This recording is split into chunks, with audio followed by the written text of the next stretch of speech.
Hola cinéfilos, ¿cómo dicen que les va? Hoy vamos a adentrarnos en tal vez el subgénero que más ha cautivado a los espectadores durante décadas, el cine de vampiros. Sin embargo, en los últimos años, este género ha enfrentado altibajos importantes. ¿Qué ha pasado con el vampiro en el cine moderno? ¿Por qué parece que ha perdido parte de su poder hipnótico? En el próximo video intentaré explicar, según mi humilde opinión, dónde se ha perdido la chispa y en algunos casos, dónde ha logrado resurgir con fuerza. Haré una breve crítica a la remake del clásico de clásicos Nosferatu de este 2025 del director Robert Eggers y haré un breve top de mis propuestas preferidas de los últimos años. Esto es Proyecto Cine, sin más preámbulos, empecemos. El vampiro ha sido históricamente una figura cargada de simbolismo, desde el Drácula de Bela Lugosi de 1931 hasta el sensual de Hunger de 1983. Estas criaturas han representado no solo el horror, sino también el deseo, la decadencia y la inmortalidad. Sin embargo, en los últimos años, el cine de vampiros ha sufrido una notable falta de originalidad. Muchas producciones parecen atrapadas en fórmulas desgastadas, repitiendo clichés sin aportar nada nuevo al género. Películas como Drácula Untold de Gary Shore intentaron mezclar el mito clásico con la fórmula del cine de acción moderno, pero terminaron diluyendo el terror y la elegancia del vampiro original. Incluso adaptaciones contemporáneas como Morbius, a pesar de contar con el respaldo de un gran estudio y un enfoque más cercano al cine de superhéroes, no lograron capturar la esencia del vampirismo, entregando un producto que se siente más genérico que verdaderamente aterrador. Cuando se comparan estas obras con los clásicos, se nota que lo que ha fallado en muchas propuestas recientes es la capacidad de capturar la atmósfera y el misterio. Las películas clásicas demuestran que el vampiro no necesita solo colmillos y sangre para ser aterrador. Estos films constituyen una narrativa donde el vampirismo es tanto una amenaza física como una metáfora profunda de la soledad, la muerte y el anhelo. El problema con gran parte del cine de vampiros actual es su tendencia a simplificar esta figura extremadamente compleja, reduciéndola a un monstruo genérico o un antihéroe de acción. Se ha perdido la sutileza, la ambigüedad y sobre todo la sensación de que el vampiro es un ser atrapado entre dos mundos, viviendo en un limbo perpetuo. Utilizaban la figura del vampiro para explorar las sombras de la psiquis humana, envolviéndola en una atmósfera de elegancia. La sutileza en la narrativa y el uso de la sugerencia sobre lo explícito permitían que el terror emergiera de lo insinuado, ofreciendo múltiples capas de interpretación.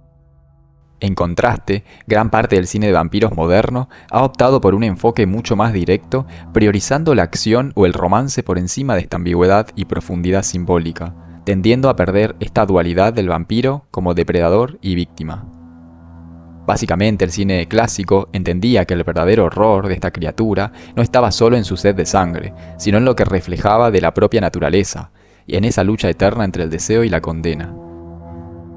A pesar de estos tropiezos, no todo ha estado perdido para el cine de vampiros. Sin ir más lejos, a principios de este año, en 2025, salió la remake del clásico Nosferatu, un título que pesa por sí mismo. La película original de 1922, dirigida por Murnau, no solo es un clásico del cine mudo y del expresionismo alemán, sino que también sentó las bases del cine de terror moderno. Cuando se anunció que Robert Eggers, el aclamado director de The Witch y The Lighthouse, se haría cargo de una nueva versión, las expectativas no pudieron ser más altas. Eggers ya había demostrado su maestría para crear atmósferas opresivas y explorar el folclore con una precisión histórica y estética encomiables. La nueva Nosferatu es, sin dudas, una película sólida, visualmente impecable, con una fotografía que recrea la atmósfera gótica de la original mientras la moderniza con un toque de brutalidad y crudeza que es propio de Eggers. La construcción de la atmósfera es envolvente y las actuaciones son realmente inquietantes. Sin embargo, a pesar de todos estos méritos, la película se siente un tanto atrapada bajo el peso de su propia reverencia a la original. Eggers, en su intento de honrar la obra de Murnau, parece reacio a desviarse demasiado del camino trazado hace un siglo. Aunque introduce matices y elementos nuevos, la narrativa se mantiene fiel en exceso, lo que priva a la película de la oportunidad de sorprender verdaderamente al espectador. El gran problema de esta nueva Nosferatu es precisamente su falta de riesgo. Es una película que cumple, pero no desafía. funciona más como un homenaje que como una relectura audaz, y en un género tan explorado como el de los vampiros, la originalidad no es solo un lujo, sino una necesidad. Aún así, no deja de ser una obra valiosa, especialmente para quienes buscan una experiencia visualmente impecable y fiel al legado del expresionismo alemán. En este panorama donde el vampirismo ha sido reinterpretado una y otra vez, hay sorpresas, de las cuales seleccioné, a mi parecer, las 3 mejores adaptaciones de este género de los últimos años. Aquí estos seres inmortales no pierden parte de su esencia, sino que logran capturar el horror, la belleza y la tragedia con una sensibilidad pocas veces vista. A Girl Walks Home Alone at Night. En primer lugar tenemos una cinta iraní de la cual he hablado en otro video, por lo que no me explayaré mucho aquí. Este film es, sin lugar a dudas, una de las propuestas más originales y cautivadoras dentro del cine de vampiros contemporáneo, donde se fusiona el horror, el western y el cine noir en una mezcla estilística y narrativa que destaca por su identidad única.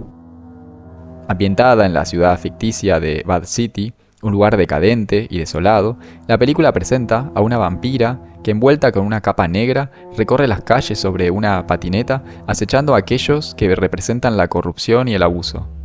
Esta figura vampírica se aleja del arquetipo clásico, convirtiéndose en una especie de justiciera silenciosa. La fotografía es totalmente en blanco y negro y aporta una atmósfera hipnótica, potenciando el aura de misterio y melancolía. Esta combinación de buena estética, profundidad y originalidad convierte a la película en uno de los mejores aportes al género en los últimos años, demostrando que el cine de vampiros aún tiene muchas sombras por explorar. The Burdalak. Otra bocanada de aire fresco en el subgénero es The Burdalak del director Adrien Bo. Inspirada en el relato corto de Alexei Tolstoy, esta película no solo retoma un mito menos conocido del folclore eslavo, sino que lo transforma en una experiencia cinematográfica única. El director demuestra un dominio absoluto de la narrativa visual, creando una atmósfera que es tanto atemporal como profundamente inmersiva. La historia sigue a un marqués, quien necesita ayuda para llegar al rey de Francia. En esta búsqueda llega a unos aldeanos en una casa remota en donde el patriarca ha desaparecido y ha dejado una advertencia. Si no vuelve dentro de 6 días, significa que no está vivo, y bajo ninguna circunstancia deben dejarlo entrar. Lo siguiente despierta la alerta de su familia, pues creen que lo que puede llamar a su puerta en realidad es un burdalak, una criatura vampírica de la cultura eslava que tiene una característica particular: no acecha a desconocidos, sino a sus propios seres queridos. Todo se complica cuando, apenas unos segundos pasados los 6 días, aparece el padre y el hermano mayor, incrédulo de esta superstición, lo deja entrar. Una de las grandes virtudes radica en la representación del vampiro a través de movimientos irreales y antinaturales, como los de una marioneta. Este recurso, lejos de ser una simple elección estilística, potencia el terror de manera sutil pero efectiva.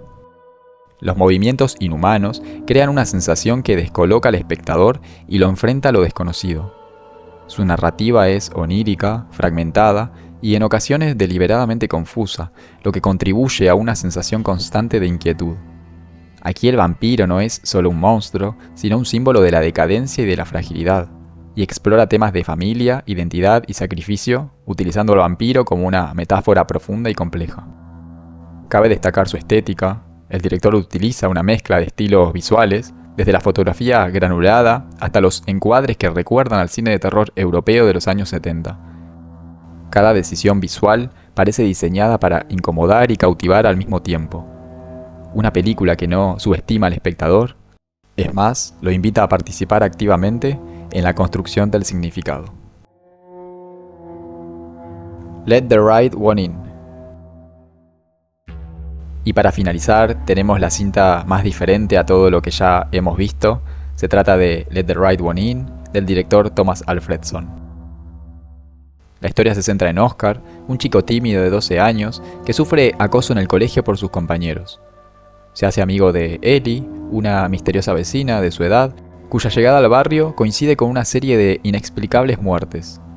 A pesar de que Oscar sospecha que Ellie es una vampiro, intenta que su amistad esté por encima de su miedo.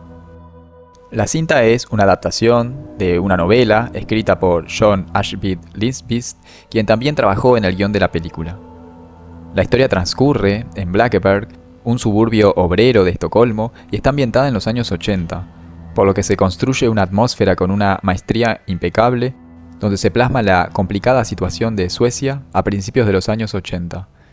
Este escenario de suburbio sueco, cubierto de nieve, con su frío constante y su silencio opresivo, hacen que se convierta en un personaje más de la historia. Lo original de este film es que el director no convierte la relación de nuestros jóvenes personajes en un simple recurso narrativo para el terror, sino que la trata con una sutileza y una ternura que pocas veces se asocia a este género. El tratamiento del vampirismo es sin duda uno de sus mayores logros. A diferencia de muchas producciones recientes, donde los vampiros se han convertido en antihéroes románticos o en simples monstruos, Ellie conserva su ambigüedad.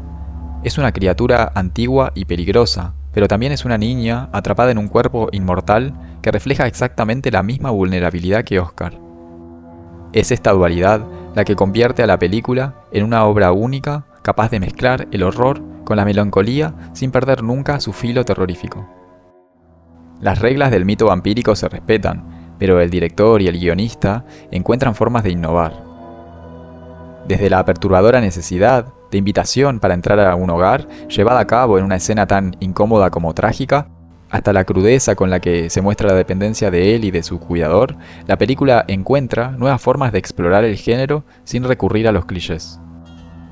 Es una obra que entiende el poder del terror para hablar de la condición humana, de nuestras sombras, abordando temáticas como el aislamiento social, el alcoholismo, el bullying, el engaño, la prostitución y el crimen. En un género que a menudo prioriza el impacto visual por sobre la profundidad, nuestro director nos recuerda que el verdadero horror puede ser también poético y conmovedor. Un clásico moderno, una película esencial que sin dudas deberían ver. Muchas gracias por haber llegado hasta acá.